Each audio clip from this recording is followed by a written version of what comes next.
गुजरात के दाहोद में विवाहित महिला को अर्धनग्न कर गांव में घुमाने मामले आम आदमी पार्टी के विधायक चैतर वसावा ने आपत्ति जताई है। गुजरात के दाहोद जिला के संजेली में एक चौंकाने वाली घटना सामने आई है, जिसमें प्रेम संबंध रखने वाली एक विवाहित महिला को उसके प्रेमी के घर से जंजीर बांधकर बाइक के पीछे दौड़ाकर परेड निकाली गई, जिसका वीडियो भी सोशल मीडिया पर वायरल किया गया। इस मामले 15 लोगों पर मामला दर्ज कर उन्हें गिरफ्तार कर पुलिस ने कानूनी कार्यवाही की है। દાહોદ જિલ્લાના સંજેલી તાલુકામાં પરિણીત મહિલાને ઘરમાંથી કાઢીને 15 જેટલા ઈસમો એને સાંકળ વડે બાંધી ગાડી પાછળ બાંધીને પૂરા ગામમાં અર્ધનગ્ન અવસ્થામાં ફેરવીને એને વરઘોડો કાઢે છે।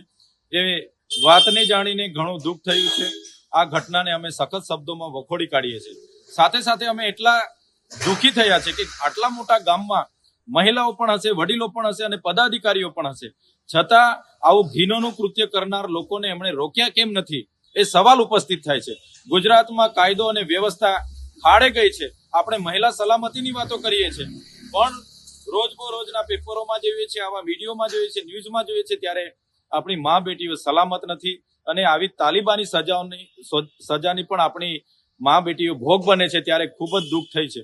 ત્યારે અમે સરકારશ્રીને કહેવા માંગીએ છીએ, આ ઘટનામાં જે પણ લોકો સંકળાયેલા હોય એની તટસ્થ તપાસ કરવામાં આવે અને એ ઘટનામાં જે પણ જવાબદારો હશે એના પર કાયદેસરની કાર્યવાહી કરીને ફાસ્ટ ટ્રેક કોર્ટમાં એક કેસ ચલાવીને એવો કડક દાખલો બેસાડવામાં આવે કે આવી માનસિકતા ધરાવનારા લોકો ફરી કોઈ આવું કૃત્ય ના કરે, એ અમે માંગ કરીએ છીએ।